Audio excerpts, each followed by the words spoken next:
kick us off, I want to bring up Christopher Gioia from the Franklin Square Fire Department. He's going to be speaking for us amongst other firefighters. Let's give him a big round of applause.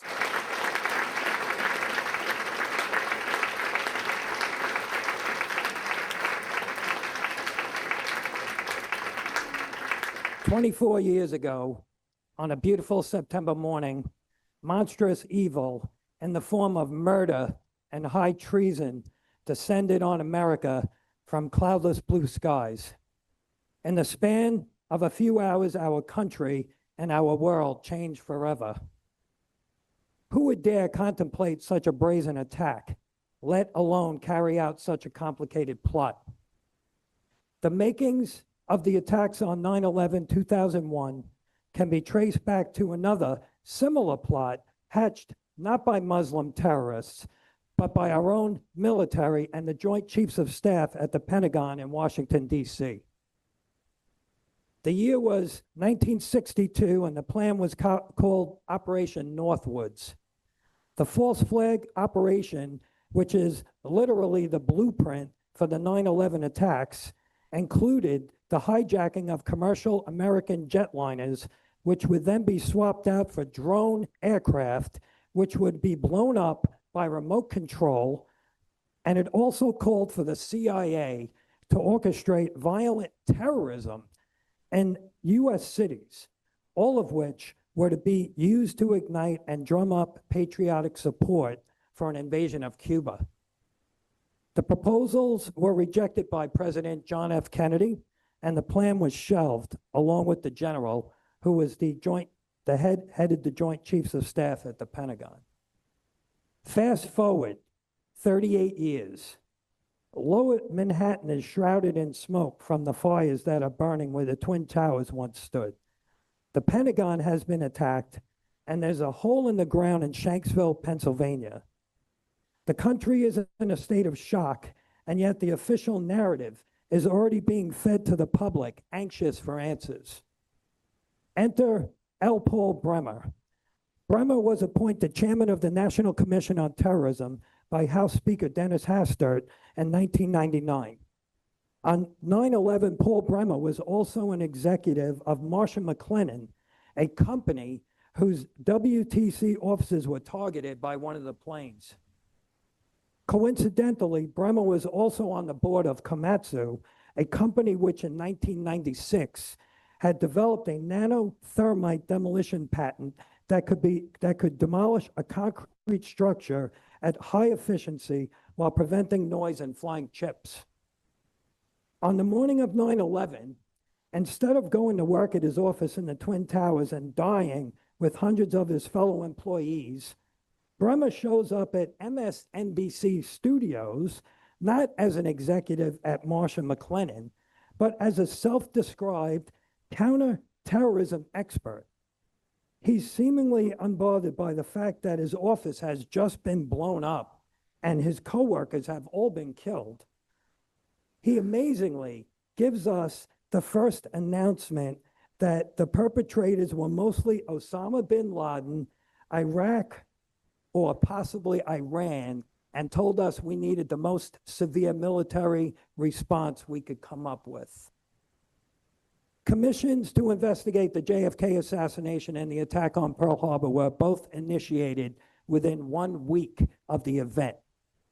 In contrast, President George Bush stalled for 441 days before starting the 9/11 Commission on November 27th, 2002, and then, only because of the intense pressure from lobbying efforts of a group of 9/11 widows, collectively known as the Jersey Girls.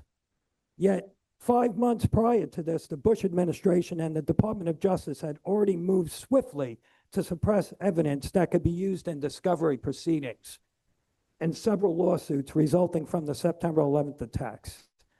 In June of 2002, Robert D. McCallum, DOJ Assistant U.S. Attorney for the Civil Division, and James B. Comey, United States Attorney for the Southern District of New York, informed U.S. District Judge Alan Hellerstein in a letter that the Justice Department intends to intervened to control access to all evidence and documents related to the 9/11 attacks.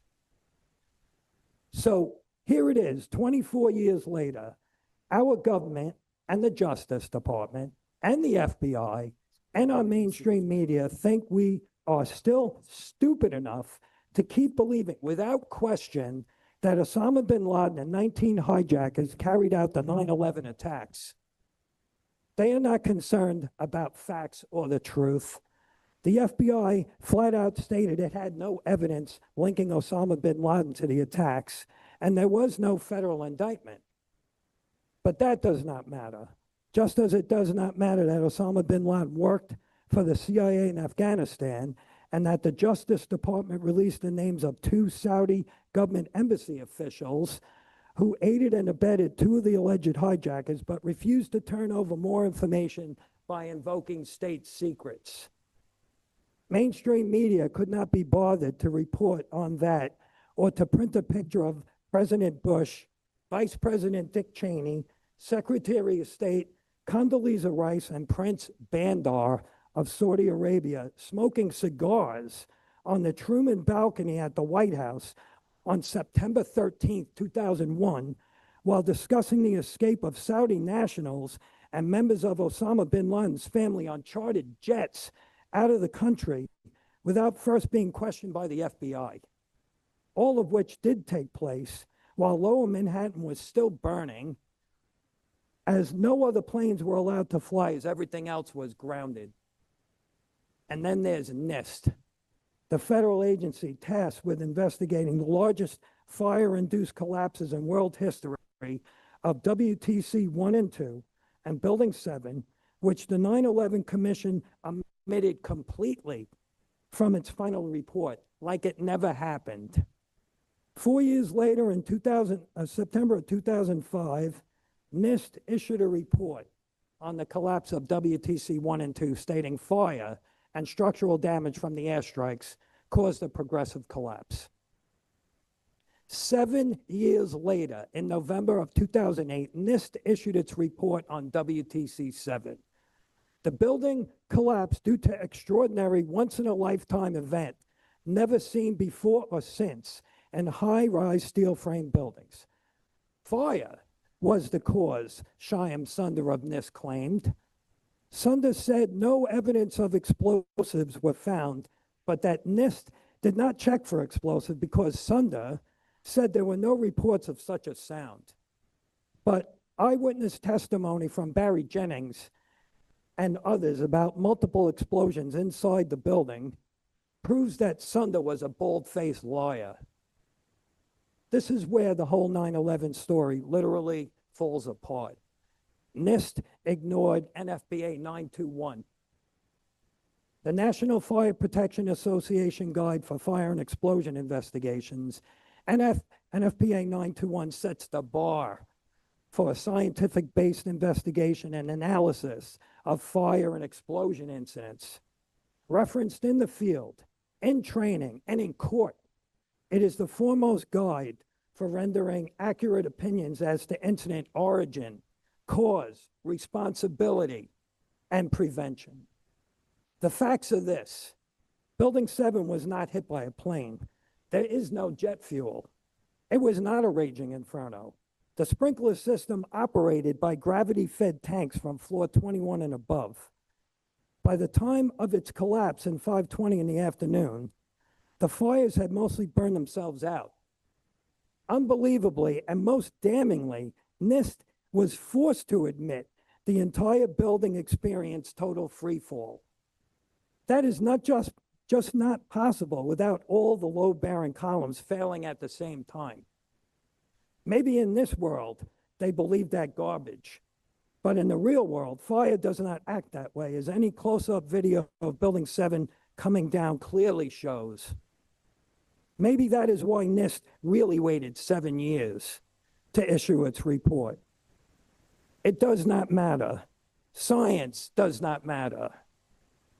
The facts do not matter. NFPA 921 does not matter. The only thing that matters is protecting the big lie at all costs, except when you totally ignore the facts and distort reality. You really are asking people to believe in a fairy tale, and it's called The Emperor Has No Clothes.